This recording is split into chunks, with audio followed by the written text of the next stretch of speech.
రెండవ అధ్యాయము. హేరోదు రాజు కాలంలో యూదయలో ఉన్న బెత్లెహేంలో యేసు జన్మించాడు.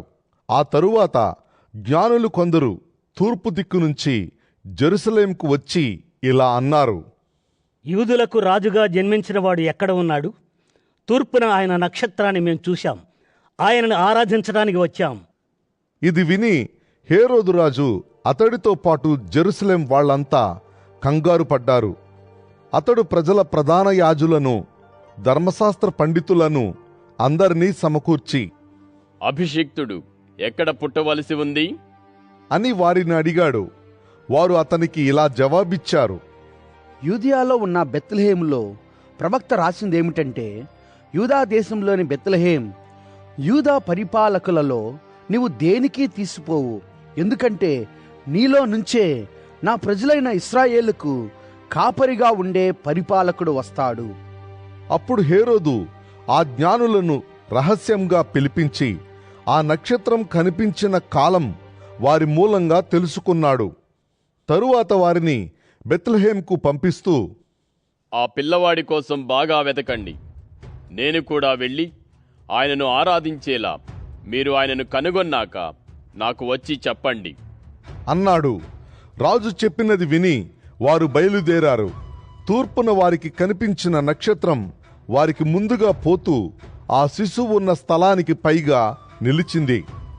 ఆ నక్షత్రం చూచి వారు అత్యధికంగా సంతోషించారు. ఇంట్లోకి వెళ్ళి శిశువును, ఆయన తల్లి మరియను చూశారు. సాష్టాంగపడి ఆయనను ఆరాధించారు.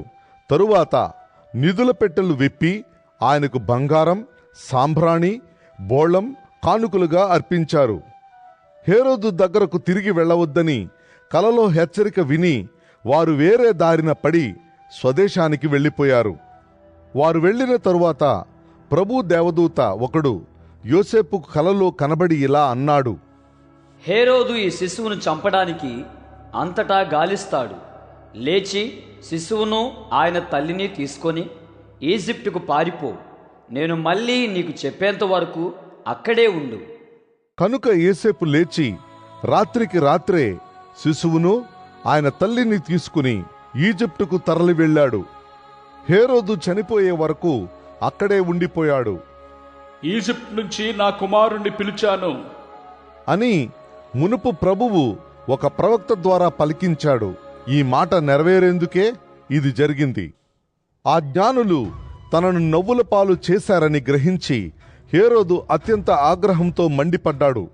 అతడు మనుషులను పంపి జ్ఞానుల వల్ల తెలుసుకున్న కాలం ప్రకారం బెత్లెహేంలోనూ దాని పరిసరాలన్నిటిలోనూ 2 ఏళ్లు అంతక తక్కువ వయస్సు ఉన్న మగపిల్లలందరినీ చంపించాడు. యిర్మీయా ప్రవక్త ద్వారా దేవుడు పలికించిన మాట ఆ విధంగా నెరవేరింది. రమాలో ఒక స్వరం, విలాపం, ఏడుపు, మహారోదనం వినపడుతున్నాయి. రాహేలు తన పిల్లల కోసం ఏడుస్తూ ఉంది. వారిని కోల్పోయి ఓదార్పును నిరాకరిస్తూ ఉంది.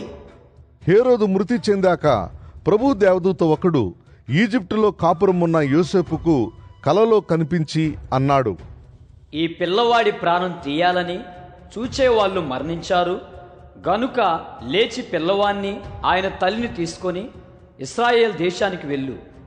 అలాగే అతడు లేచి శిశువును, ఆయన తల్లిని ఇశ్రాయేల్ దేశానికి తీసుకువెళ్ళాడు. అయితే అర్కిలావస్ అతడి తండ్రి హేరోదు స్థానంలో యూదయను పరిపాలిస్తున్నాడని యోసేపు విని అక్కడికి వెళ్ళటానికి జంకాడు. కల ద్వారా దేవుని హెచ్చరిక పొంది గలిలీ ప్రదేశానికి వెళ్ళిపోయాడు. నజరేతు అనే గ్రామం చేరి అక్కడ నివాసమున్నాడు.